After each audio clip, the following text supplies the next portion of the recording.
Good morning. Slightly different one today.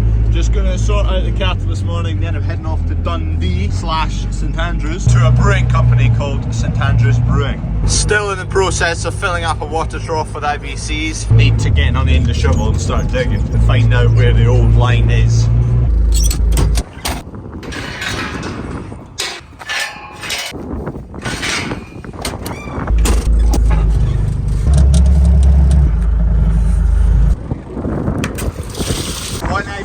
Should have filled all that and then we're good to go. I just need to feed some sheep and then we're heading off to Dundee.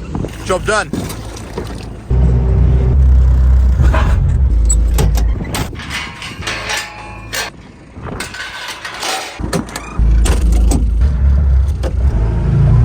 St Andrews bound.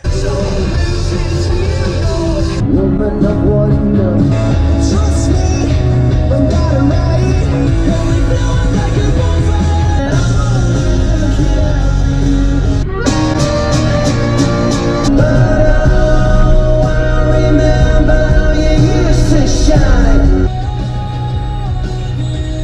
Right, we've made it. St Andrews Brewing in here.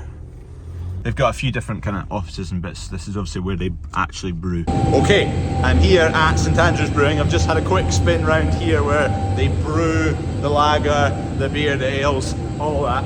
He's just showing me how it all works, because I kind of know nothing. I'll give you a little spin of what I have learned. Malt goes up the auger here into this mixing drum where it's mixed with water, heated up to 62 to 68 degrees in there.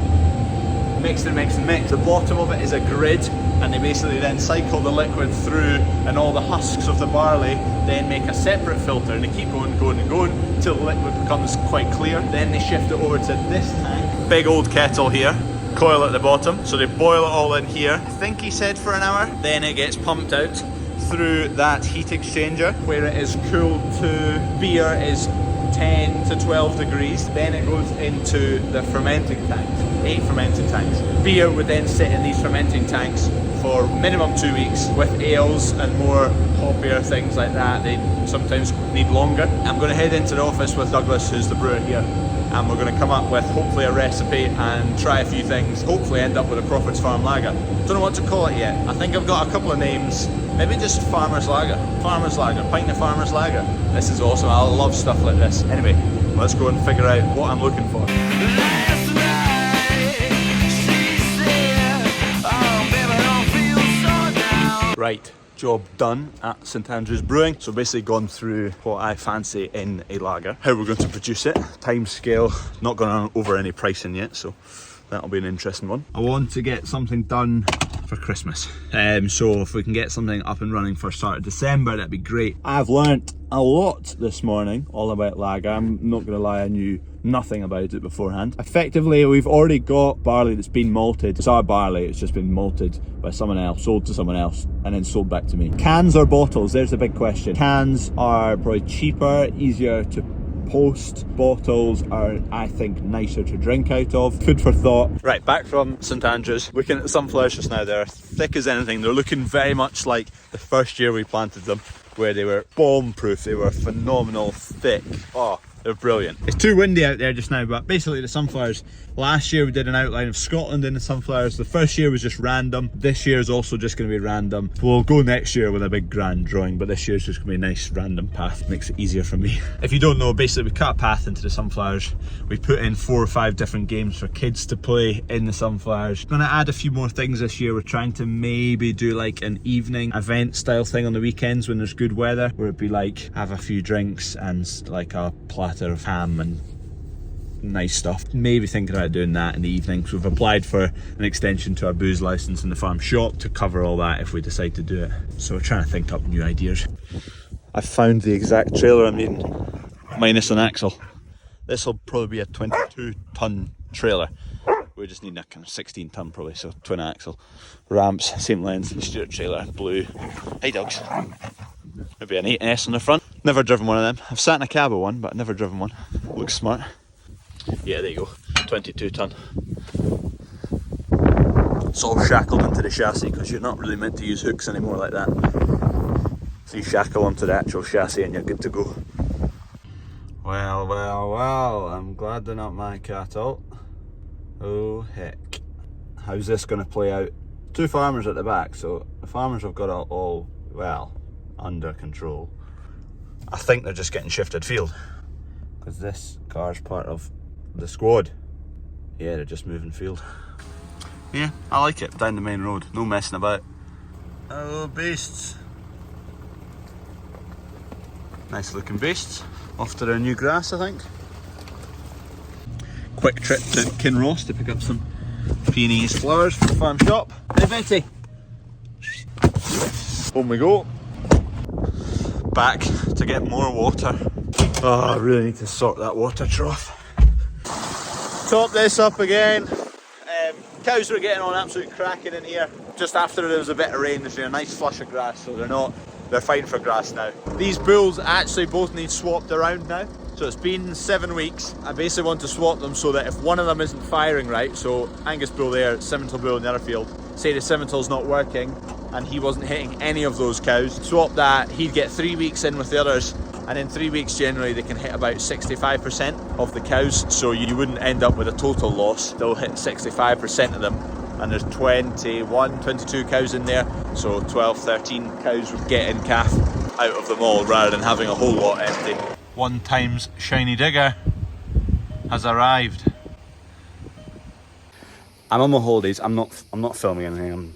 You don't need to see my holidays, but other than this, we Fendt 711F Vario. What a belter of a wee machine. It is absolutely sparkling. It looks almost brand new. I don't know what plate's on it. Oh, there's no plate on it. Can't tell the year on it. Wee torpor on the back. Happy days. Is that bigger or smaller than ours, Freddie? Smaller, yeah. Do you two want one of them? A wee mini one? Wee mini Fendt 211F. 4 spools in the back. Those brown spools actually have another outlet here. 1, 2.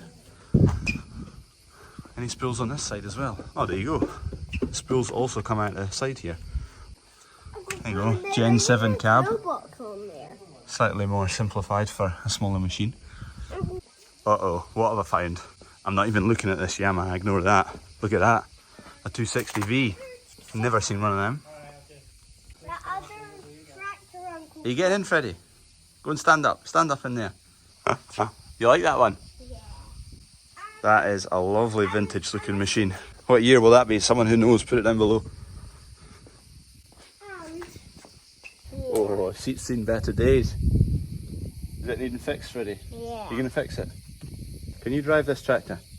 Do you know how to drive it? No. The key isn't in it. Key's not in it? I can't steal it then. We'll drive it home. Freddie, tell them they need to subscribe.